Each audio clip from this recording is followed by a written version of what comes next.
अस्मद्गुरुभ्यो नमः सर्वगुरुभ्यो नमः परमगुरुभ्यो नमः श्रीमते रामानुजाय नमः வரவரமாமுனாய மணவாளமாமுனாய நமோ நமः ஆண்டாள் எம்பெருமானார் ஜீயர் திருவடிகளே சரணம். புதுமை டாக்கிஸ் நேர்களுக்கும் லோகா சமஸ்தா சுகினோ பவந்து என்று சொல்லக்கூடிய லோகத்தில் யூடியூப் சேனல் பார்த்து கொண்டிருக்கும் அனைத்து நேர்களுக்கும் அடியனுடைய நமஸ்காரம். நாம் இன்னி வரைக்கும் ஆண்டாள் நாச்சியார் அருள் செய்த திருப்பாவை பாசுரங்களோட வினோதங்களையும் அர்த்த விசேஷங்களையும் ரசிச்சுட்டு வந்துட்டுருக்கோம். இன்னைக்கு அப்படி மாதிரி ஒரு பாசுரம் செவிக்க போகிறோம். அடியின் முதல்ல சொன்ன மாதிரி தான் 6லிருந்து 15 பாசுரங்கள் துயில் எழுப்பும் பாசுரங்கள்னு சொல்லுவாள். ஆண்டாள் நாச்சியார் தன் தோழிகள் வீட்டுக்கு போய் ஒவ்வொரு தோழியாக எழுப்பிண்டு வருவான்னு சொல்லுவாள். இன்றைக்கும் அதேமாதிரி தோழியை எழுப்பிண்டு வரா. இன்றைக்கி என்ன விசேஷம் அப்படின்னா, இன்னைக்கு இருக்க பாசுரம் பிராச்சீனமாக ஆண்டாள் நாச்சியாருக்கு மட்டும் மேற்கொண்டதல்ல.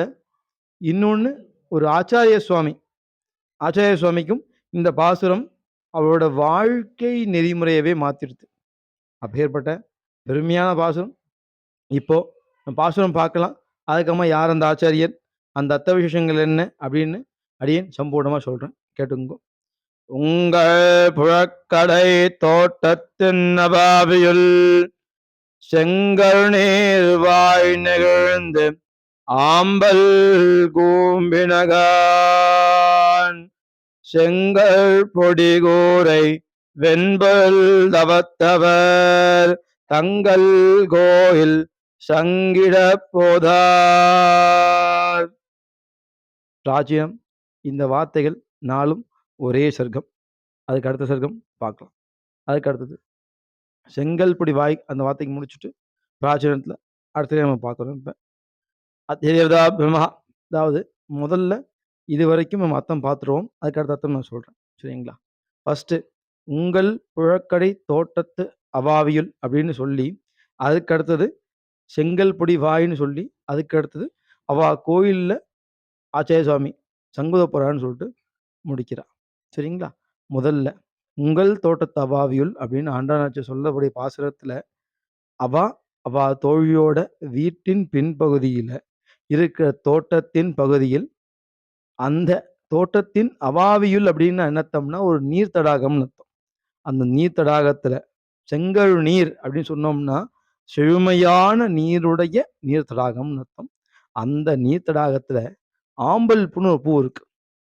அந்த புஷ்பம் பார்த்தல அப்படின்னா சூரியன் உதயமாகும் போது தன்னைத்தானே சாந்திப்படுத்திக் கொள்ளும், சரிங்களா? அந்த புஷ்பம் சாந்திப்படுத்திக் கொள்வதற்கு என்ன விஞ்ஞாபனம் ஆண்டாள் நாச்சியார் சொல்றா அப்படின்னா, இப்படி சூரியன் உதயமாக போகுது அப்படிங்கிற அறிகுறிகள் அண்ணாச்சம்மா சொல்லிட்டு இருந்தா. எப்படின்னா முதல்ல பார்த்தீங்கன்னா ஆறுன்னு சொல்லக்கூடிய பசுக்கள் அவா கன்றுகள் மாடுகிட்ட போய் பால் குடிக்க போச்சு. எருமை கூட்டங்கள் முன்பசி ஆறதுக்கோசம் ஆற்றுல இருக்க கழப்படைக்கு போச்சு. வானம் வெளிராயிடுத்துன்னு சொல்லிகிட்டே வந்துட்டு இருக்கா பதிலா. அதே மாதிரி இந்த பிராச்சீன தத்துவத்தில் ஆண்டாள் நாச்சியார் இந்த மாதிரி உங்களுக்கு ஒரு மூர்வமான விஷயத்தில் ஆம்பல் பூ மொட்டாகிறது அப்படின்னா, சூரியன் உதிக்கும் போது சில பூக்கள் மலரும், சூரியன் உதிக்கும் போது சில பூக்கள் மொட்டாமடும், அதாவது சுருங்கிடும். ஆம்பல் பூ அப்படின்னு சொல்லக்கூடிய புஷ்பமானது சூரியன் வரும் வேளையில் தன்னை மொட்டா மாற்றிக்கும். அதாவது நைட் நேரத்து சந்திரனுக்கு தன் முகத்தை காட்டிட்டு சூரியனுக்கு சுருங்கிடும் சொல்லுவாள். அதுதான் ஆம்பலோட விசேஷம், சரிங்களா? அப்பேற்பட்ட விசேஷம் உடைய ஒரு சொரூபத்தில் இருக்கு. நான் விடிஞ்சிருச்சுன்னு சொல்கிறேன், நீ நம்ப வேண்டிய அவசியம் கிடையாது. உன் வீட்டோட புழக்கடையை போய் பாரு. அந்த புழக்கடையில் நீ உன்னுடைய தடாகம் என்று சொல்லக்கூடிய செழுமையான நீரில் வளரக்கூடிய அந்த ஆம்பல் புஷ்பமானது மொட்டாம அடுத்து அதை வைத்து நீ ஒப்புக்கொள்ளலாம். அடுத்தது பிராச்சீனத்தில் செங்கற்பொடி அப்படின்னு சொல்லக்கூடிய பொடியை வைத்து தன் பற்களை விளக்கும் ஆச்சாரிய சுவாமிகள். அந்த காலத்தில் சாம்பல், செங்கல் பொடி, மீதி விசேஷங்கள் பொருட்கள் வச்சு தான் பல்ல சுத்தம் பண்ணுவா. அப்படி தன் பற்களை செங்கல் பொடி வைத்து சுத்தம் செய்து கொண்டிருக்கும் ஆச்சாரிய சேஷ்டர்கள், அதாவது யோகிகள் சுரூபமாக படிச்சுக்கலாம்னு வச்சுக்கோங்களேன். அந்த முனிவர்கள் இப்போ பிரயாசப்படுறா. எப்படி அப்படின்னா, அந்த முனிவர்களுக்கு ஒரு குறிப்பினம் உண்டு. ஒரு முனிவராகப்பட்டவர் அப்படி இருக்கணும் அப்படின்னா குறிப்பிட்ட விஷயங்கள் அவர்கிட்ட வெள்ளையாக இருக்கணும். ஃபஸ்ட்டு அவர் வச்சிருக்கிற பல் வகைகள் பல்லு வெள்ளையா இருக்கணும். 2வது அவர் போட்டிருக்க பூணூல் வெள்ளையா இருக்கணும். 3வது அவர் வச்சிருக்க திருதண்டம்னு சொல்லக்கூடிய 3 தண்டங்கள் உடைய ஆச்சாரிய தண்டம் மேல இருக்கும். கொடியாகப்பட்டது வெண்மையான நிறத்தில இருக்கணும். இதுதான் ஒரு ஆச்சாரிய சிரேஷ்டருக்கு, ஒரு காஷாயம் தரித்துக் கொண்டிருக்கும் ஆச்சாரிய சிரேஷ்டருக்கு பூர்வமான அடையாளம். அப்படி இருக்கக்கூடிய ஒரு ஆச்சாரிய சுவாமியோ, ஒரு முனிவரோ அந்த பக்கமா போயின்ருக்கா. எங்க போயின்ருக்கா? அங்கல் கோயிலுக்கு சங்கிட அவாளுக்கு அவா கோயில நோக்கி சங்கூதத்துக்கோசம் போயின்ருக்கா அப்படின்னு சொல்றா. அதுக்கு அடுத்தது இந்த கேலி கிண்டலான ஒரு வார்த்தை. எங்களை முன்னமே எழுப்புவான் பேசும்னு ஒரு வார்த்தை வரும். அதாவது எங்கள நீ முதல்லயே எழுப்புறேன்னு சொன்ன. அப்படி நங்காய் நாணாதாய் நாவுடையாய் அதுக்கு கீழ. சங்கொள் சங்கம் முழும் தடக்கையன். சரிங்களா? அதுக்கு அடுத்தபடியா பங்கையர் கண்ணினாய் பாடேலோர் எம்பாவாய். இது 4வது சர்க்கம். மேல பார்த்தா ஒரு சர்க்கம், இது 4வது சர்க்கம். ஏன் இந்த பாசுரத்த பிரிச்சு சொல்றேன் அப்டின்னா, இதுக்கு ஒரு அர்த்தம் இருக்கு. முடியும்போது நான் சொல்றேன்.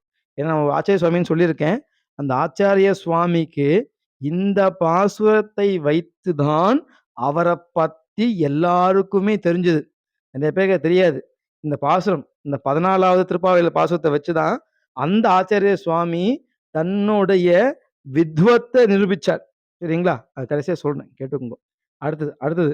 எங்களை முன்னம் எழுப்புவான், பேசுவான்னு ஒரு வார்த்தை வரும். அதாவது அந்த பெண்கிட்ட. எது? அந்த வீட்டுல எந்த வீட்டுல ஆண்டாள் நாச்சியாரும், அவா தோழிகளும் வாசல்ல வந்து நிக்கிறாரோ, அந்த பெண் இந்த ஆண்டாள் நாச்சியார்களும் இந்த 4,00,000 பெண்களையும், ஒருத்தர் 2 பேர் இல்ல. 4,00,000 பெண்களையும் நான் சீக்கிரம் எந்திச்சிருவேன். நான் உன்னை எழுப்புறேன்னு அந்த பொண்ணு சொல்லியிருக்கா. எப்படியே? அந்த பொண்ணு சொல்லியிருக்கா. "நங்காய் நாணாதாய் நாவுடையாய்." நாணாதாய் நாவுடையாங்கிற ஒரு சின்ன கிண்டலான வார்த்தை. அந்த ஆண்டாள் நாச்சியார், "ஒரு நாணமே இல்லாம இப்படி சொன்னியே! என்ன எழுப்புறேன்னு சொன்னியே, ஆனா நீ இன்னும் தூங்கிட்டு இருக்கியே!" அப்படின்னு ஒரு கிண்டலா கேட்கிறா. ஒரு நட்பிற்குரிய ஒரு கேலி கிண்டலோட லாபகமா கேட்கிறா. அந்த வார்த்தையில அப்படியே அவ தூங்கின்னு இருக்கா. அதான் விசேஷமே.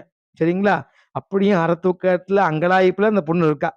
அதுக்கு அடுத்தது, "நாணாதாய் நாவுடையான்னு" சொல்லிட்டு சங்கொடு சக்கரம் ஏந்தும் தடக்கையன். 2வது இன்னொரு விஷயம் எப்படின்னா, சங்கொடு சக்கரம். பெருமாளுக்கு பூர்வமா 4 கைகள் உண்டு. அதுல 2 கையில சங்கு, சக்கரம், வரதம், அபயம் வச்சிருப்பாருங்கிறது எல்லாருக்குமே தெரியும். சதுர்புஜாய நமகான்னு சொல்லி அர்ச்சனையில வரும். சுவாமிக்கு அர்ச்சனை பண்ணும்போதும் அந்த நாமாவளி வரும். அதுல பெருமாளுக்கு அர்ச்சனை பண்ணுவோம். ஆனா, ஆண்டாள் நாச்சியார் சேவிச்சுன்ருக்க கண்ணனுக்கு 2டே கை தான். சரிங்களா? அதே மாதிரி அவ சூடிக் கொடுத்த புஷ்பத்தை அணிந்து அவளை ஆட்கொண்ட ரங்கனுக்கும் 2டே கை தான். ரங்கநாதருக்கு சிலை பார்த்தீங்கன்னா 2 கை தான் இருக்கும். சரிங்களா? அதுக்கு ஆச்சாரிய சுவாமி எத்தன விஷயம் கேட்டார்.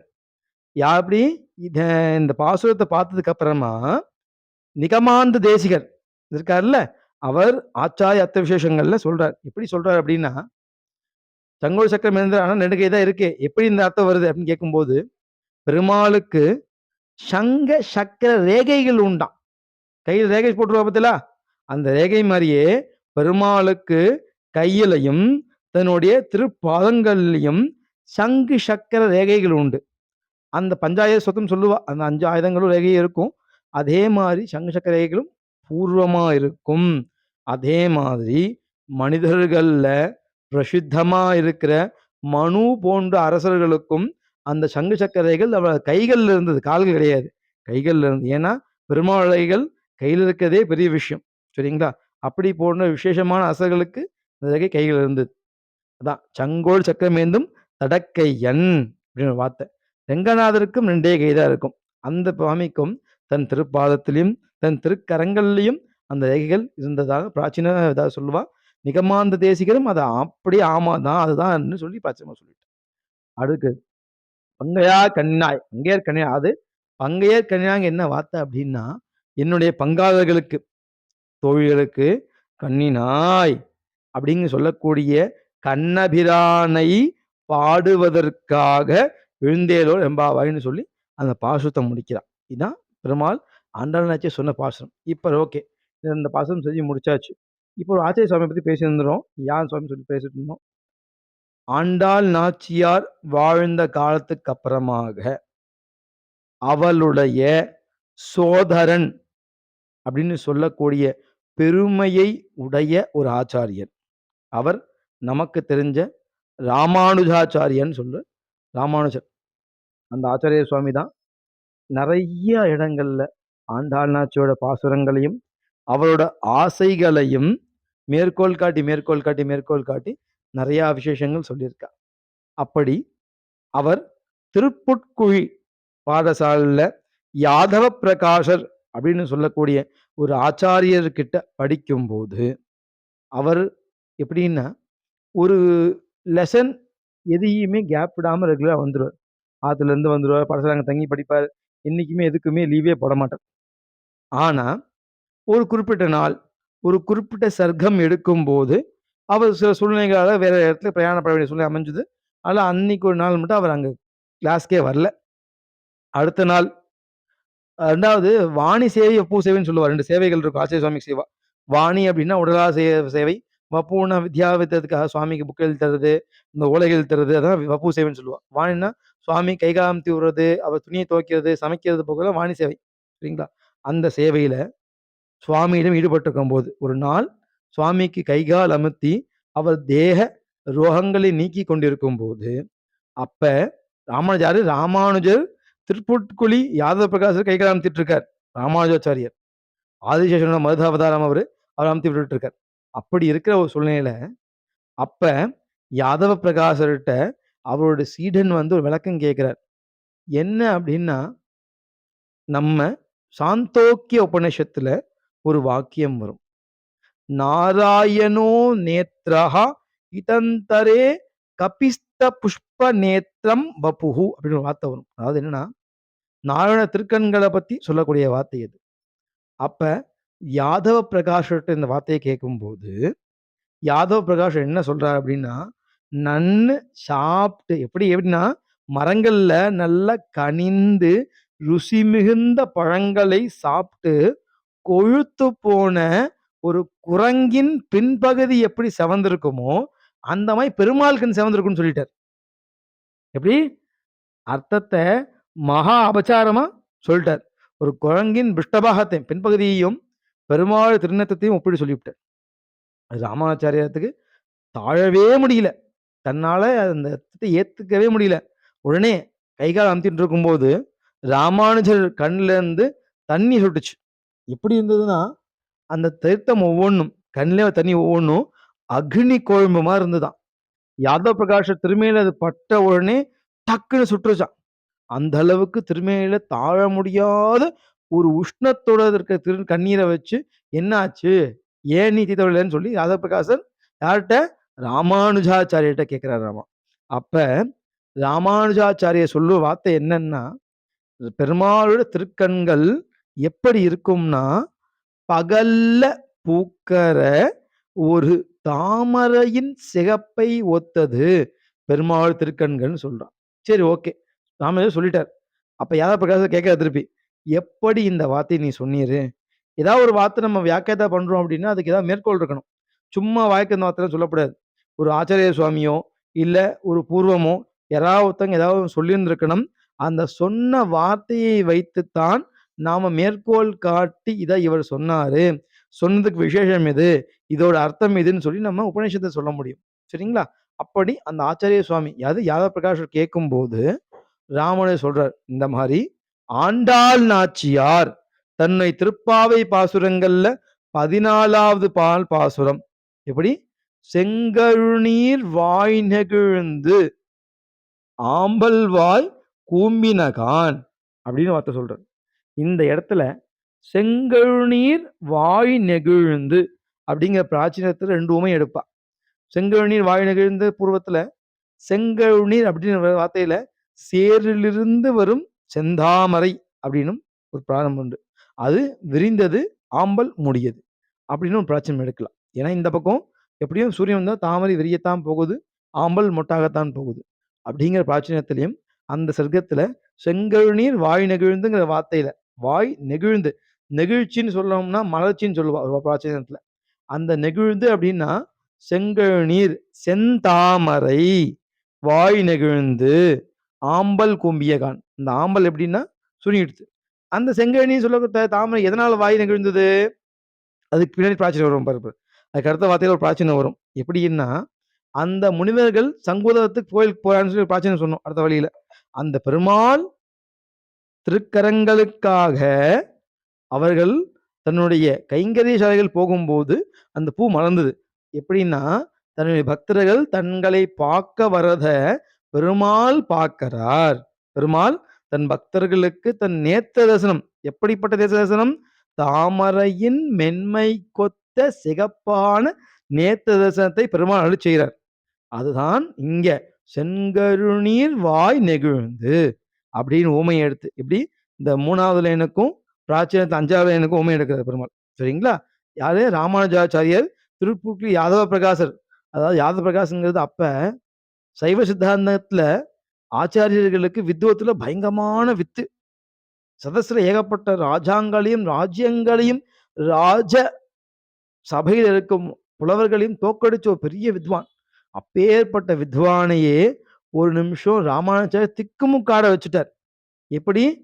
நம்ம நாச்சியார், ஆண்டாள் நாச்சியார் அருளிச் செய்த பாசுரத்த, திருப்பாவை பாசுரத்த மேற்கோள் காட்டி, இத இந்த நாச்சியார் சொல்லியிருக்கா. சொன்னது சாதாரண பொண்ணு கிடையாது. சாக்ஷாத் பூமாதேவி சுரூபமா இருக்க கோதாநாச்சியார் சொல்லி முடிச்சவ பிற்காலத்துல பெருமாள் திருவடி அடைஞ்சிட்டார். எப்படி அடைஞ்சா? அந்த பெருமாளே ரங்கன் ரூபத்துல வந்து தன்னை ஆட்கொண்டுட்டார். அந்த அளவுக்கு உத்தமோத்தம பெண். அவ சொன்ன பாசுரமாக இருக்கப்பட்டதால் அது மறுக்கவே முடியாத ஒரு ஊமையாவே மறுடுத்து.